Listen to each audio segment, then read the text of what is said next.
Nithari murder case, साल 2006, तारीख लगभग 15 दिसंबर। एक न्यूज चैनल की लेडी रिपोर्टर नोएडा सेक्टर 31 के आसपास किसी न्यूज की स्टोरी कवर करने जाती है, लेकिन तभी वहां की कच्ची बस्ती के कुछ लोग उस न्यूज रिपोर्टर से कहते हैं कि पिछले कुछ महीनों से उस इलाके के बच्चे लगातार गायब हो रहे हैं। इस रिपोर्टर ने इस खबर को अपने न्यूज चैनल पर कवर भी किया और ये मामला यहीं खत्म हो गया। कुछ दिनों के बाद पायल नाम की 15 साल की लड़की निठारी की कोठी नंबर D5 में किसी काम के सिलसिले में पहुंची और वहां से अचानक गायब हो गई। पायल के घर ना लौटकर आने की वजह से परेशान पायल के पिता नंदलाल ने पायल को ढूंढना शुरू किया। इसी दौरान नंदलाल की मुलाकात उस रिक्शे वाले से हुई जो पायल को कोठी नंबर D5 तक छोड़कर आया था। नंदलाल ने उस कोठी के आसपास पायल के बारे में पता करने की कोशिश की तो उसे पता चला कि पिछले कुछ महीनों से इस कोठी के पास से कई बच्चे गायब हुए थे। परेशान नंदलाल पुलिस के पास पहुंचा और लेकिन पुलिस ने इस मामले को भी गंभीरता से नहीं लिया। नंदलाल ने एक वकील के माध्यम से सेशन कोर्ट में पुलिस पर लापरवाही का आरोप लगाते हुए इस मामले की जांच करने की याचिका दायर की। कोर्ट के ऑर्डर के बाद मामले की जांच पड़ताल शुरू हुई। फिर पुलिस के सामने आया एक चौंकाने वाला सच। वो सच ये था कि पायल और बाकी जितने भी बच्चे निठारी से गायब हुए थे, उन सबको आखिरी बार कोठी नंबर D5 के सामने देखा गया था। इसका सीधा सीधा मतलब था मोनिंदर सिंह पंढेर की इस कोठी के अंदर कोई तो राज था जो गायब हुए बच्चों का असली सच अपने अंदर छुपाए था। पुलिस की टीम कोठी के अंदर पहुंची और बारीकी से जांच पड़ताल शुरू करने लगी। पुलिस को इस मामले की जांच करते इतने वक्त से अपने बच्चों के गायब हो जाने के दर्द को झेल रहे लोग इस जांच में बढ़ चढ़कर पुलिस का साथ दे रहे थे। इसी दौरान कुछ लोग कोठी के पिछले हिस्से में पहुंचे। कोठी नंबर D5 के ठीक पीछे से बह रहे नाले में उन स्थानीय लोगों की मदद से पुलिस को पॉलीथीन के 40 पैकेट्स मिले जो गायब बच्चों के शरीर के टुकड़ों से भरे पड़े थे। तो क्या वाकई में इस कोठी के मालिक मोनिंदर सिंह पंढेर ने इन मासूम बच्चों की हत्या की थी? लेकिन क्यों? इन तमाम सवालों के जवाब सामने आए 1 जनवरी 2007 को। मोनिंदर सिंह पंढेर और कोठी के नौकर सुरेंद्र कोली की गिरफ्तारी के बाद मोनिंदर सिंह ने अपने बयान में पुलिस को बताया कि वो कभी-कभी निठारी स्थित अपनी इस कोठी पर आया करता था। कोठी की देखभाल उसका नौकर सुरेंद्र कोली किया करता था। मोनिंदर सिंह ने इस भयानक जुर्म को नकारते हुए पुलिस को बताया कि उसका इन हत्याओं से कोई लेना देना नहीं है। मोनिंदर सिंह ने इस बात को कबूल किया कि निठारी में रहने के दौरान वो अक्सर अपनी कोठी पर कॉल गर्ल्स बुलाता था, लेकिन उसने किसी का भी मर्डर, बलात्कार या कोई और अपराध नहीं किया है।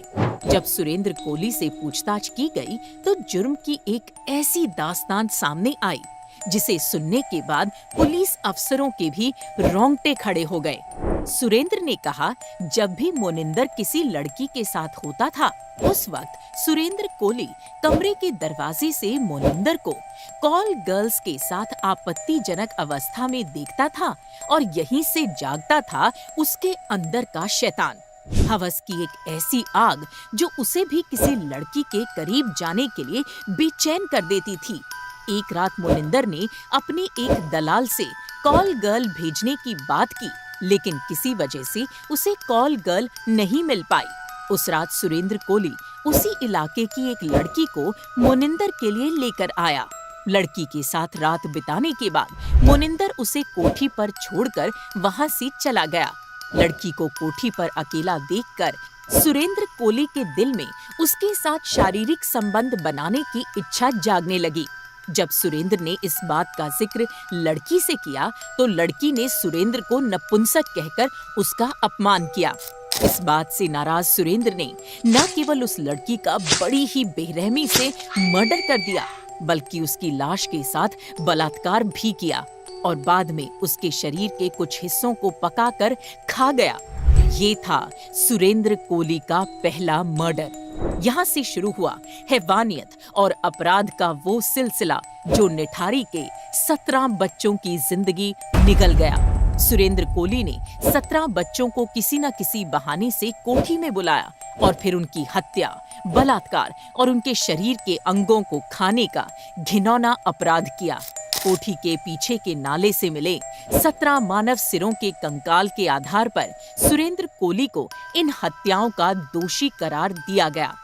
2007 तक मनिंदर सिंह पंदेर और सुरेंद्र कोली के खिलाफ कुल 19 मामले दर्ज किए गए, जिनमें मर्डर, अबडक्शन और रेप सहित एविडेंस को मिटाने की धाराएं शामिल थी।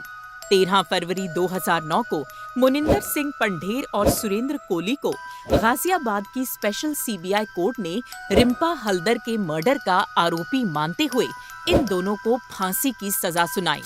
बाद में अन्य कई मुकदमों में भी कोर्ट ने इन दोनों को दोषी पाया और फांसी की सजा सुनाई, जिसमें 7 वर्षीय आरती प्रसाद की हत्या, 9 वर्षीय रचना लाल की हत्या, 12 वर्षीय दीपाली सरकार की हत्या के मुकदमे भी शामिल हैं। 2014 में भारत के तत्कालीन राष्ट्रपति प्रणब मुखर्जी ने कोली द्वारा दायर दया याचिकाओं को खारिज कर दिया। फिर 28 जनवरी 2015 को चीफ जस्टिस D.Y. चंद्रचूड़ और न्यायमूर्ति PKS बघेल की अध्यक्षता वाली पीठ ने सुरेंद्र कोली की मौत की सजा को आजीवन कारावास में बदल दिया। 16 अक्टूबर 2023 को एक चौंकाने वाले फैसले में इलाहाबाद हाई कोर्ट ने साक्ष्यों की कमी का हवाला देते हुए निठारी के दोनों ही मुजरिमों पंडेर और कोली को कई मामलों में बरी कर दिया है। अभी की बात करें तो पंडेर 7 साल की सजा काटकर जेल से बाहर आ चुका है। वहीं कोली अन्य मामलों में मिली अपनी सजा काट रहा है। देश के इतिहास में हुआ ये एक ऐसा जघन्य अपराध था जिसने देश की जनता को मानसिक और भावनात्मक तौर पर नुकसान पहुंचाया। दुख की बात ये है कि अगर सही वक्त पर पुलिस ने गायब होते बच्चों की फरियाद सुनी होती तो शायद कई बच्चे इनका शिकार होने से बच जाते।